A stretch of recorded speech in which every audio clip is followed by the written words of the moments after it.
Shout out to Ethan Hawkins. You know, I got a poster with Denzel and Ethan Hawkins. Hold up. I'm about to answer a question of Ethan Hawkins, who was on the show just now, and they was asking him, does he know what happens when you die? Oh my God, this room is a mess. I got stuff everywhere. But I'm gonna answer this question for you, Ethan Hawkins. I fuck with you.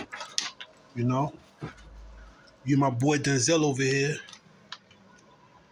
Rest in peace, my brother Kev. Shout out to Denzel. Shout out to Ethan Hawke over here. Training Day, one of my favorite movies. So to answer the question for you, what happens when you die? And you were saying something to the effect that time and you don't think you have the time and the DNA to answer that question. Well, the time factor is always now. Time is a distance. Let's say from here to Brooklyn is like about 40 minutes. That's what time is. It's always now. Time is really a traveling thing. How far it takes to get from one place to another is what time is. Um, they started labeling the days, the months, and stuff like that for that specific reason to calculate how long certain things takes to happen. But when you do die, that's for everybody. That's black, white, Indian type. You go inside. You go inside. The breath of life goes in. It doesn't go out. That's why you see some cancer patients or people who died. Their nose go in, their mouth go in, their ears go in, they change color. Everything about the body goes in. If a body was hanging around in an apartment, in a house for too long, it swells up, it blows up, hair, and all this type of weird shit happens to the physical body. When that physical body go through all the different smells and sides blowing up and body parts going inside, you're physically dead.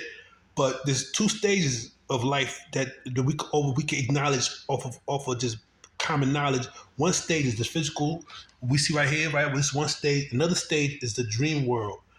People call it REM, rapid eye movement. When you rest and your eyes are moving, it's symbolized that you're dreaming. And there's two types of dreams. Well, I would say give and take three types of dreams.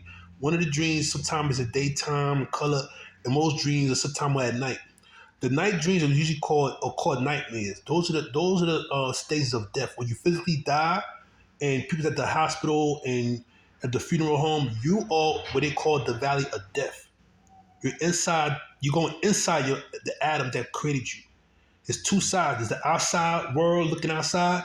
There's the inside world looking inside with your eyes closed, with darkness and the red blood. All that takes you to another world. That little red dot that I talk about, I manifest to the physical form. This is where you go back to. But in that world, it's like it's like the canvas of this world. It's like the waiting room for people where everything started at and it became inside out and brought this world out. You go back inside for what you came from. So let's say my physical body, for example, could be the universe that we live in. And the universe that's outside my physical body is inside of me because of what I know I can show and prove. Even though I'm here in my apartment, in my living room, playing video games, go over music, I could still be the universe as like saying the egg of the universe or a ball or a thing of the universe. These type of things, these type of explanations I'm giving, it's probably documented under other different kind of scientific words. But I'm gonna give you the common language, the common things to understand of me being in this couch and also being part of the universe in the sense of saying that God can do this. This is my world because I'm going to the Garden of Eden 2020. I advance. But it's because that was his plan. So when you die, regardless of car accident or whatever, you go inside your body to the dream world, which is dark. You stay there to 2028. You stay there to 2028. In 2028, when the sun no longer exists and its whole land is dark, like nighttime, it becomes parallel with the valley of death. Because the valley of death, if we have dreams of night, that's the valley. There's no sunlight, there's no street lights, it's dark. There's a few little things that you can see, a few little things you remember. But the fact that it's dark is where the death is at. That just means you're gonna die one day.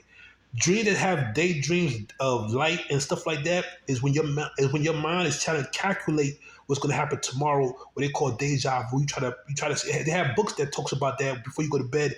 Ask yourself how I'm gonna solve this problem. How I'm gonna pay for this. How I'm gonna get this job. How I'm gonna go to school. How I'm gonna meet this girl. How I'm gonna get money with this guy. Whatever things you want to actually question your mind. If you've been using it properly with proper education, which is mathematics or righteous concept, would be like a computer that would calculate and try to figure out whatever you was thinking about why you rested. And if it comes with an answer, it could be done. It will show you a vision of what could be done. You can program yourself like that. That's just for dream. That's for staying alive. But when you die, you go inside.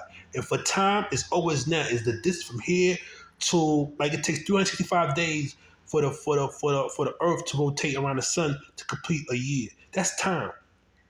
Monday is not a time.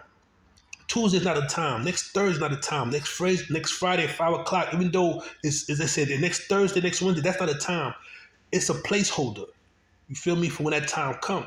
But let's say we collectively want to change the months and days, we could do that. But this is one of the things that we gotta remember. This is what God was saying with the punishment for man, the knowledge of good and evil, of trying to change things that was already established once it was established by God. This kind of bold changing of God's words and laws wasn't done before. It was just because the people that was left in charge, they was going through trial and tribulations. The blue-eyed white man was going through trial and tribulations. Other black people going through trial and tribulations, trying to civilize the people, the world. So God didn't make this easy for nobody because this was a curse to begin with. So death is real, and you don't die fully until Judgment Day, where everybody who died comes back to life. And part of the Judgment Day deal was to meet the person who killed you. Like, why did you kill me? For the murderers, because that's like a punishment to kill a male or female. Have that person pop up on you. Oh shit! Yeah, God is a beast like that. But due to somebody must have knew about shit like the changing of the marriage laws, sabotage that. That's why I was trying to explain to y'all. That's not happening no more. People will still pop up.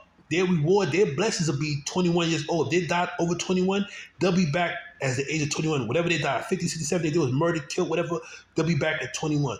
Under 21, they'll be back at 16. These are the people that passed away without reason, or for murdering a slave or hardship, whatever crime, homicide, murder. However, who killed them, they'll be back. That's how the original plan was to see was they're supposed to get judged to move on to heaven, to paradise, to the Garden of Eden. If the laws was still on God's side and saying we was going through God, we still rolling with God by saying man and woman and child is the way to be. But once you go against the laws of God and saying we're not doing man, woman, and child, we're doing same-sex marriage, which is a threat to all mankind, which is man, God created Adam and man first, which is a threat to all mankind. It kind of broke the deal that you people already have with God. This is what allows me, as a brown man, as a real right, as a student, to I'm up to bat, and I passed and I succeeded, and I'm still showing proof righteousness. But yeah, you do physically die. People died yesterday. People died last week, and you see the life goes on after they passed away. The worst part of dying is not you physically dying; it's the people that watch you die. People that watch you die either by gunplay, violence, or see you at the hospital. Once you in that stage of death, you don't feel no pain. There's a period before you physically die, either from a car accident, airplane falling on you, bullet, anything. Wow, pain and suffering is something different. Somebody may stab you, certain things, animal eating you, that's different. But anything that instantly brings to the death, you don't feel no pain. You will feel pain getting beat up, stabbed, cut, whatever. That's just because you're in the wrong place at the wrong time, or you being justified for something you did. But at the same time, when you do physically die, when it's oh my God, she or she's dead, they go right into a dream world of darkness, and they see a whole fucking valley, like a field. You see like walking through like open caves and wall, like it's a whole field. So big, please, some parts is water. You walk around, you can't believe it. And this is the misery of death, that you by yourself until you start seeing other things. You see black, dark, cloud looking people with horns with red eyes, shadows moving around, and this is death.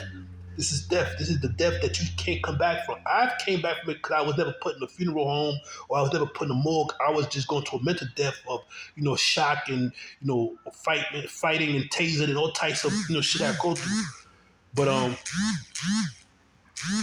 said all that to say this, that death is does exist. You do go to the valley of death. You do go inside your body when you die. You do go inside the darkness. You do come out of a parallel world. You do wait for 2028. As mad people did. And once 2028 comes, everybody's together again. The lake of fire is going to purify all people that died before 2028 and all people who's going to be present in 2028 that's not ready to move to the Garden of Eden. All right? Hope I answered your question. Peace.